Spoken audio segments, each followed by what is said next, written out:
Capítulo 3. Mirad cuál amor nos ha dado el Padre, para que seamos llamados hijos de Dios. Por esto el mundo no nos conoce, porque no le conoció a Él. Amados, ahora somos hijos de Dios, y aún no se ha manifestado lo que hemos de ser. Pero sabemos que cuando Él se manifieste, seremos semejantes a Él, porque le veremos tal como Él es. Y todo aquel que tiene esta esperanza en Él, se purifica a sí mismo, así como Él es puro. Todo aquel que comete pecado, infringe también la ley, pues el pecado es infracción de la ley. Y sabéis que Él apareció para quitar nuestros pecados, y no hay pecado en Él. Todo aquel que permanece en Él no peca. Todo aquel que peca no le ha visto ni le ha conocido. Hijitos, nadie os engañe. El que hace justicia es justo, como Él es justo. El que practica el pecado es del diablo, porque el diablo peca desde el principio. Para esto apareció el Hijo de Dios, para deshacer las obras del diablo. Todo aquel que es nacido de Dios no practica el pecado, porque la simiente de Dios permanece en él, y no puede pecar porque es nacido de Dios. En esto se manifiestan los hijos de Dios y los hijos del diablo. Todo aquel que no hace justicia y que no ama a su hermano, no es de Dios. Porque este es el mensaje que habéis oído desde el principio, que nos amemos unos a otros. No como Caín, que era del maligno, y mató a su hermano. ¿Y por qué causa le mató? Porque sus obras eran malas, y las de su hermano justas. Hermanos míos, no os extrañéis si el mundo os aborrece. Nosotros sabemos que hemos pasado de muerte a vida, en que amamos a los hermanos. El que no ama a su hermano permanece en muerte. Todo aquel que aborrece a su hermano es homicida, y sabéis que ningún homicida tiene vida eterna permanente en él. En esto hemos conocido el amor, en que Él puso su vida por nosotros. También nosotros debemos poner nuestras vidas por los hermanos. Pero el que tiene bienes de este mundo, y ve a su hermano tener necesidad, y cierra contra él su corazón, ¿cómo mora el amor de Dios en él? Hijitos míos, no amemos de palabra ni de lengua, sino de hecho y en verdad. Y en esto conocemos que somos de la verdad, y aseguraremos nuestros corazones delante de Él. Pues si nuestro corazón nos reprende, mayor que nuestro corazón es Dios, y Él sabe todas las cosas. Amados, si nuestro corazón no nos reprende, confianza tenemos en Dios. Y cualquiera cosa que pidiéremos, la recibiremos de Él, porque guardamos sus mandamientos y hacemos las cosas que son agradables delante de Él. Y este es su mandamiento, que creamos en el nombre de su Hijo Jesucristo, y nos amemos unos a otros como nos lo ha mandado. Y el que guarda sus mandamientos permanece en Dios, y Dios en él. Y en esto sabemos que Él permanece en nosotros, por el Espíritu que nos ha dado. Capítulo 7. Después edificó Salomón su propia casa en 13 años y la terminó toda. Asimismo edificó la casa del bosque del Líbano, la cual tenía 100 codos de longitud, 50 codos de anchura y 30 codos de altura, sobre 4 hileras de columnas de cedro, con vigas de cedro sobre las columnas. Y estaba cubierta de tablas de cedro arriba sobre las vigas, que se apoyaban en 45 columnas, cada hilera tenía 15 columnas. Y había 3 hileras de ventanas, una ventana contra la otra en 3 hileras. Todas las puertas y los postes eran cuadrados, y unas ventanas estaban frente a las otras en 3 hileras. También hizo un pórtico de columnas, que tenía 50 codos de largo y 30 codos de ancho, y este pórtico estaba delante de las primeras, con sus columnas y maderos correspondientes. Hizo asimismo el pórtico del trono en que había de juzgar, el pórtico de juicio, y lo cubrió de cedro del suelo al techo. Y la casa en que él moraba, en otro atrio dentro del pórtico, era de obra semejante a esta. Edificó también Salomón para la hija de Faraón, que había tomado por mujer, una casa de hechura semejante a la del pórtico. Todas aquellas obras fueron de piedras costosas, cortadas y ajustadas con sierras, según las medidas, así por dentro como por fuera, desde el cimiento hasta los remates, y asimismo por fuera hasta el gran atrio.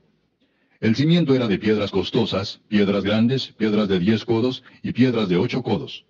De allí hacia arriba eran también piedras costosas, labradas conforme a sus medidas, y madera de cedro. Y en el gran atrio alrededor había 3 hileras de piedras labradas y una hilera de vigas de cedro, y así también el atrio interior de la casa de Jehová y el atrio de la casa. Y envió el rey Salomón, e hizo venir de Tiro a Hiram, hijo de una viuda de la tribu de Neftalí. Su padre, que trabajaba en bronce, era de Tiro. E Hiram era lleno de sabiduría, inteligencia y ciencia en toda obra de bronce. Este pues vino al rey Salomón, e hizo toda su obra.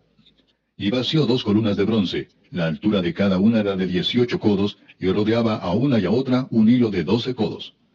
Hizo también 2 capiteles de fundición de bronce, para que fuesen puestos sobre las cabezas de las columnas.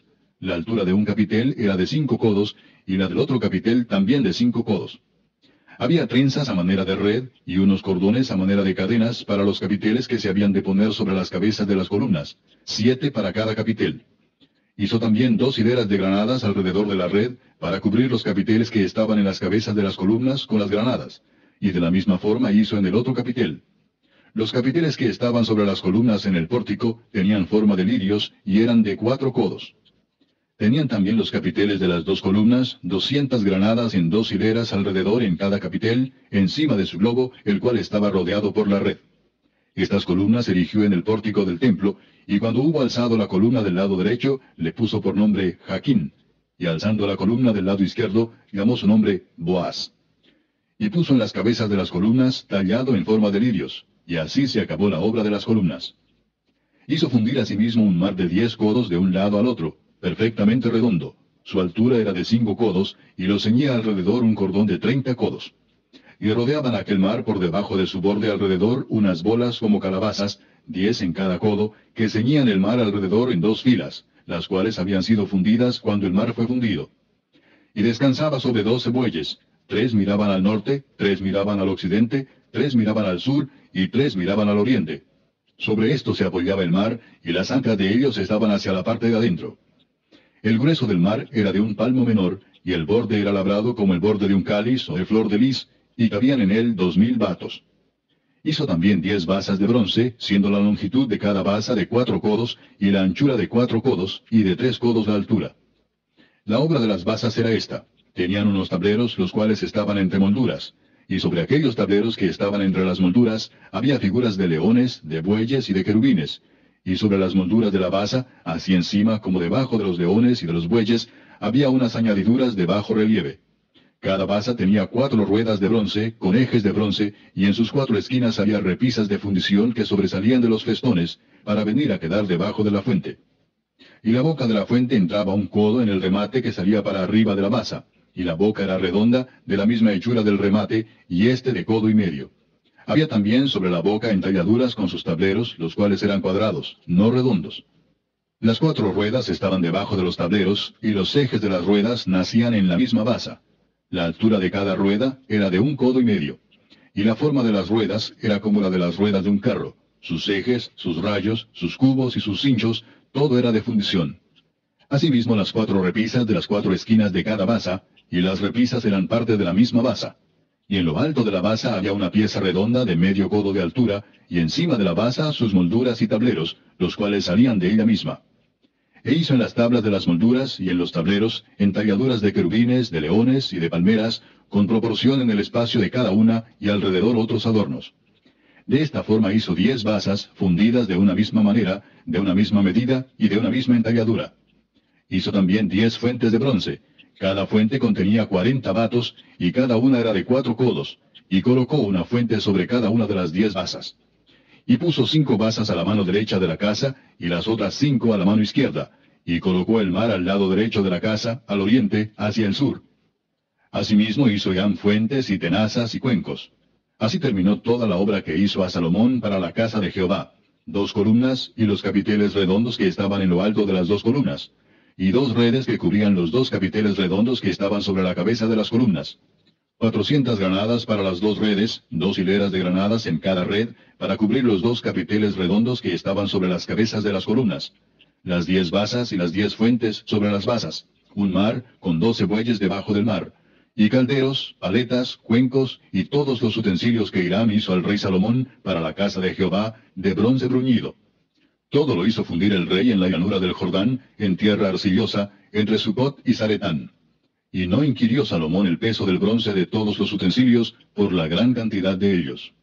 Entonces hizo Salomón todos los enseres que pertenecían a la casa de Jehová, un altar de oro y una mesa también de oro, sobre la cual estaban los panes de la proposición, 5 candeleros de oro purísimo a la mano derecha, y otros 5 a la izquierda, frente al lugar santísimo, con las flores, las lámparas y tenazas de oro.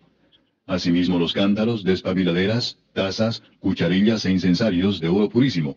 También de oro los quiciales de las puertas de la casa de adentro, del lugar santísimo, y los de las puertas del templo. Así se terminó toda la obra que dispuso hacer el rey Salomón para la casa de Jehová. Y metió Salomón lo que David su padre había dedicado, plata, oro y utensilios, y depositó todo en las tesorerías de la casa de Jehová.